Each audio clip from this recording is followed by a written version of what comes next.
And now it's a good moment to turn a little bit away from the ECT in the narrow sense and to see what other tools and mechanisms have been used in the legal framework to address the energy transition concerns and problems.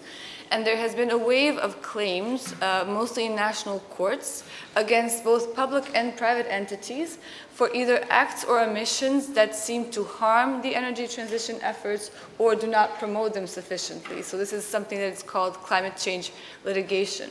So Anna, it would be wonderful to hear a little bit more about what kinds of claims are these, what is their nature and effect, and also do you think this might be a more used and more useful tool in the energy transition process itself?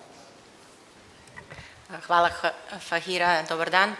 I'm pleased to also be in Sarajevo, although I can't even remember how many times I've been here, but I'm very happy always to be here, and I'm hoping I'll take Ilya tomorrow morning to my favorite Sač to have pita. So,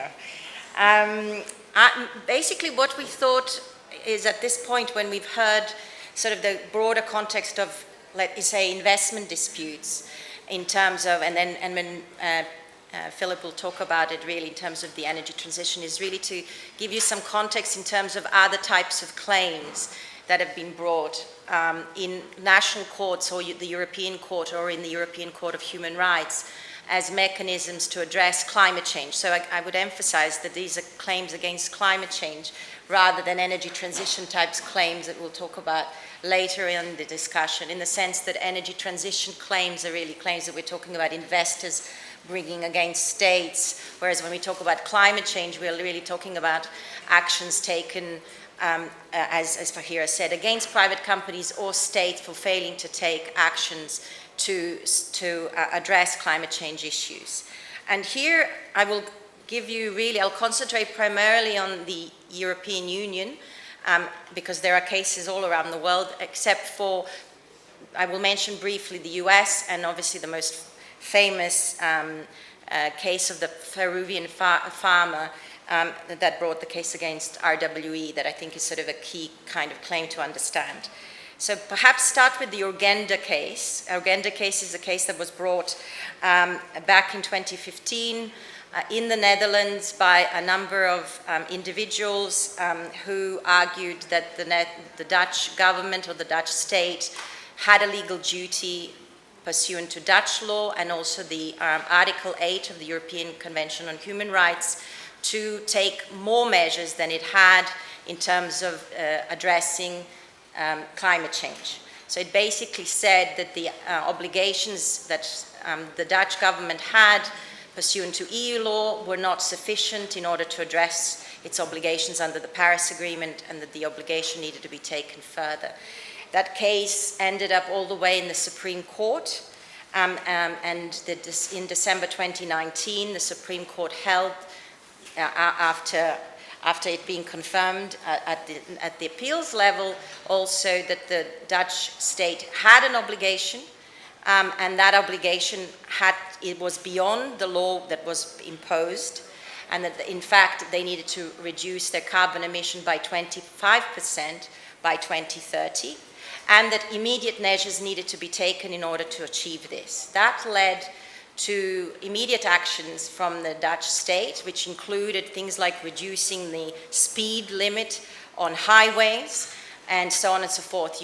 And now, as you might know and you might have followed, there is attempts to obviously address the issue of methane emissions by cows, which seems slightly ironic given the methane emissions that are caused by other things, including gas production. But anyway, that's where we are. So the impacts potentially are unexpected in the terms that the farmers are now up in arms, and the Dutch government is basically being stopped quite successfully by the Dutch farmers in their activities. But that's a very good example of how, in a very innovative way, arguments on climate change were put forward and successfully argued in the Dutch courts. The same arguments are now being used around the world to raise the same issues.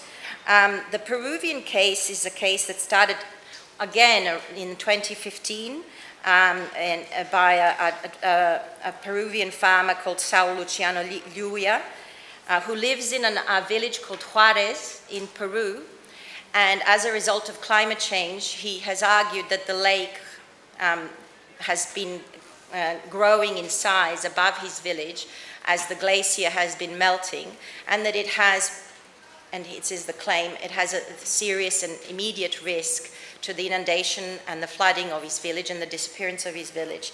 And he has argued and brought a claim in German courts, not in Peru, but in Germany, against RWE, one of the biggest utilities in the world, arguing that its contribution to CO2 emissions since 1970s, and if not before, have contributed to the global warming, and indirectly or directly, in fact, to the melting of the glacier above his village and the creation of the lake, and has calculated that that contribution amounts to 0.47% of the total emissions in the world that RWE is responsible for.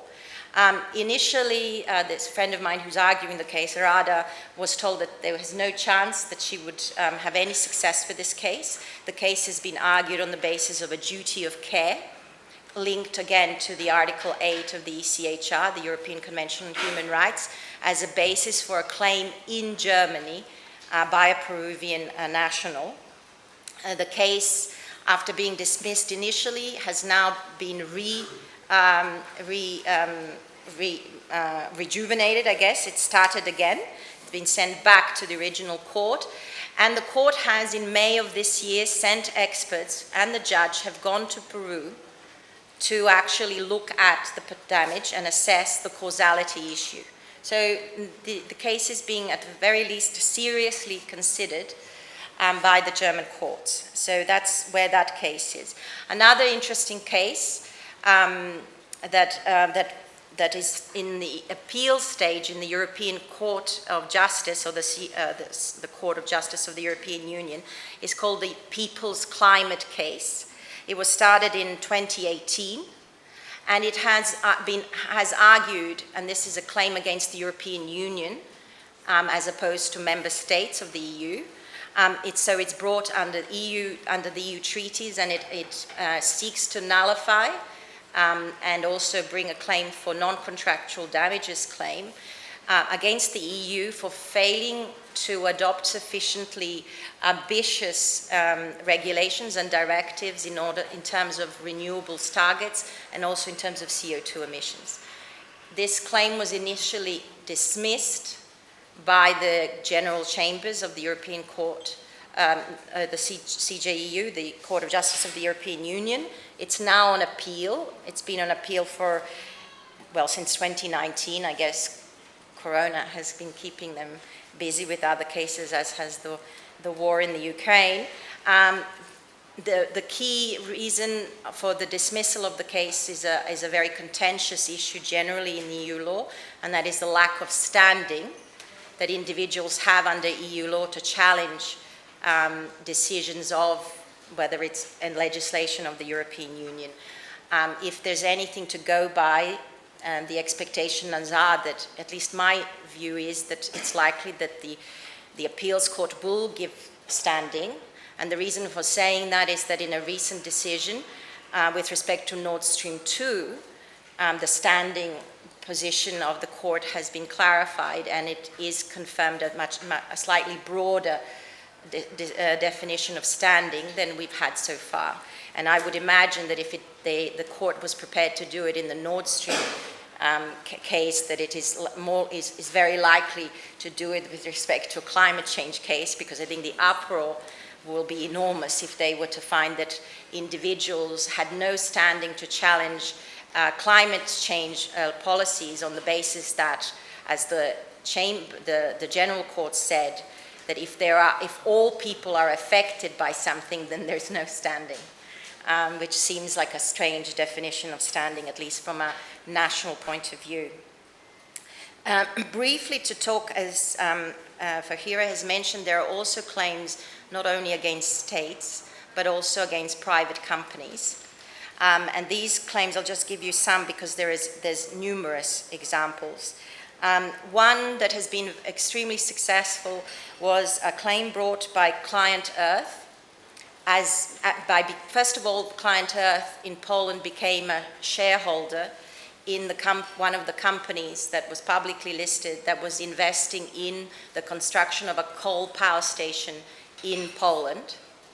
And then based on that, it then sought to challenge the decision of the company to go ahead and build a coal power station on the argument that it was actually exposing the shareholders to unforeseeable risk, because constructing, they argued, a coal plant when it's likely that that coal plant will be shut down in the future as a result of its contribution to CO2 emissions was going to then present the shareholders with a situation where they would never recover their investment.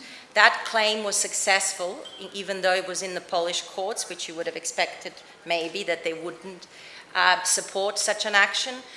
The project is going ahead, but no longer as a coal power station, but as a gas power station. I'll just put a little note here that we maybe will discuss later, or there might be questions in the audience.